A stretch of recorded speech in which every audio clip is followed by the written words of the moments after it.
And then we have what's going to be a very, very ugly game. We have the premiere of Trey Lance. Oh boy. And then we have the Bears. So we have the class of the 2021 QBs, which we all know were garbage last year. Safe to say. Like maybe the worst QB class I've ever seen so far. And they're like, as far as rookies are concerned, like let's just say like 2017 class, right? Which I know I'm comparing to elite quarterbacks, but like we had Patty Mahomes and Deshaun Watson, who obviously shined from there. We go back to 2016. We have Jared Goff and Carson Wentz, who for one point were elite. One point. Carson Wentz was in the MVP discussion, and Jared Goff got to a Super Bowl, and Carson Wentz's team won a Super Bowl. Yeah, and then not only that, 2018, we have Lamar Jackson and Josh Allen. So it's like every year there's like 4 or 5 quarterbacks that are drafted, and at least one of them's elite. And this year, like Trevor Lawrence played like shit. Zach Wilson played like shit. The little that we saw of Trey Lance, he didn't look very good. Mac Jones was like the fucking shining jewel.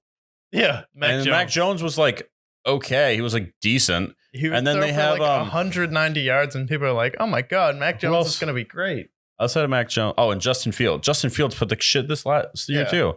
So the only 2 quarterbacks last year that were good were Davis Mills, who was a 3rd rounder, and Mac Jones. Yeah, so it's like horrible. And then Trey Lance did play last year, but he did not look good. He looked like a raw talent.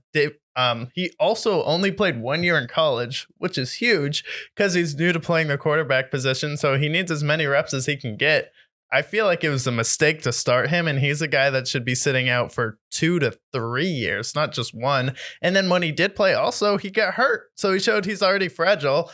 And now he's annoyed that they kept Jimmy Garoppolo on the roster because all offseason the 49ers are like, we're not going to keep Garoppolo. He's going to be off the team. We think it's going to be a distraction. We need him out of our locker room. And then they're like, but he's been the most professional guy, so we think we should keep him on our team just in case anything happens with Trey Lance. And Trey Lance is just like, what are you doing? I thought I was the guy. Like, yeah, you can't do that. Like that's... Especially for a young quarterback, that's going to kill his confidence.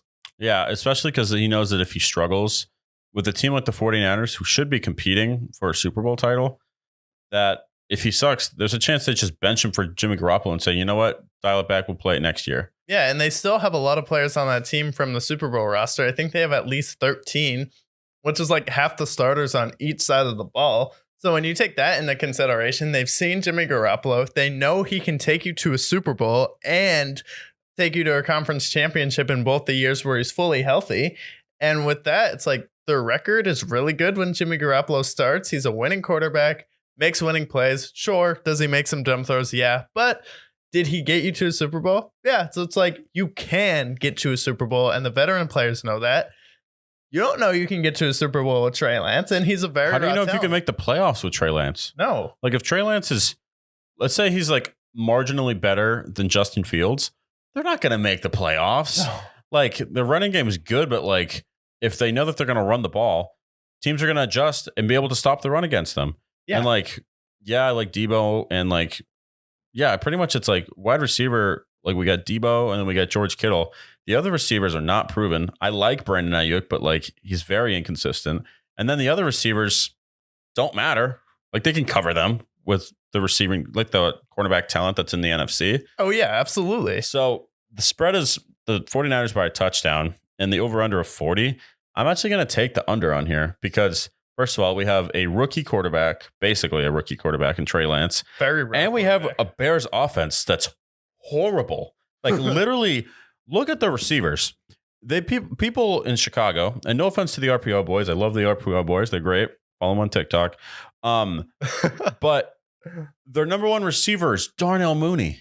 Yeah. And outside of Chicago, people are like, yeah, he's pretty good. Yeah, I like Darnell Mooney. Yeah, he's fine. And after that, it's like literally the likes of N'Keal Harry. And then they have Cole Kmet, who's like a tight end, literally just a tight end. Who cares? And then they got David Montgomery, who's like good, but like that O-line, oh my God, Justin Fields is going to be running. I hope Justin Fields doesn't get hurt this year, honestly, because he could, because that O-line is that bad. And then their defense got worse, which was already not good. So yeah, the Bears are going to be an absolute mess. Offense, I'd be surprised if the offense scores more than 10 points. And with Trey Lance and his struggling, Even if they score 20 points, they still don't cover the over.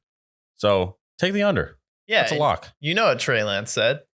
Trey Lance literally came out and said, he's like, the wide receivers I'm playing with now would not have made the team at Ohio State when I was playing there. Yeah, Justin Fields. Yeah, Justin Fields said that. I'm like, that's crazy. And then at the same time, what do you need when you have a young quarterback? What does he need? An offensive-minded head coach. What the Bears do? Go out and hire a Matt Eberflus. Yeah, a defensive head coach. So Wasn't it's he from the Packers? Yeah. Yeah. Matt Eberflus. No, he's either from the Packers or maybe the Colts. Yeah, he's from the Colts. Yep. Yeah. So it's because the Colts did a really good job stopping James Robinson. Yeah, and Marvin Jones and Trevor Lawrence last year. It's like you see that mess with the Bears, but I also see a collateral mess. Like the 49ers are going to be very weird this year. There's a lot of tension. Deebo Samuel was holding out this offseason. That was a little bit weird. So I think Kittle and Samuel are enough to win this game, but I'm like, this is going to be like 20-9. I feel like 20-9. Like this is going to be a weird game. So I feel like 20-9 is a good score. Bears, I don't think they can punch it in the end zone because that 49ers defense is still really good. I'm going to go lower. I feel like Trey Lance, I can see them going like, I see the 49ers scoring like no more than 20 points. And like I mentioned, the Bears, I'm going to give them the benefit of the doubt and say they score a touchdown and a field goal. I think it's going to be 17-10. Yeah, and it's like one more thing on Trey Lance and then we'll move on. When Kyler Murray played his first NFL game, I was like, whoa, that dude has it. When Mahomes played his first NFL game, like at the end of the season, I'm like, look at that guy. Yeah. When Burrow stepped onto the field, I was like, whoa. And Lamar Jackson, I'm like, freak athlete. When Trey Lance stepped on the field, I was like, I smell bust. Listen, I smell a bust. My bust detector, pretty good. I'd say I have a pretty good bust detector. And I hope I'm wrong. Like, I hope he's a really good quarterback. I mean, that'd be good for the Niners, of course. My bust detector, I saw Justin Fields last year. I saw like a glimpse of it. I'm like, oh, well, he can move. And when he's confident and he feels like he has like a solid foundation around him, he'll be good. If I'm Justin Fields and he struggles this year, I'd ask for a trade. And then not only that, like Trey Lance, I saw him. I'm like, this guy's a bust. Now, maybe I'll be wrong, and I hope so, but I smell a bust, and that's gonna be terrible.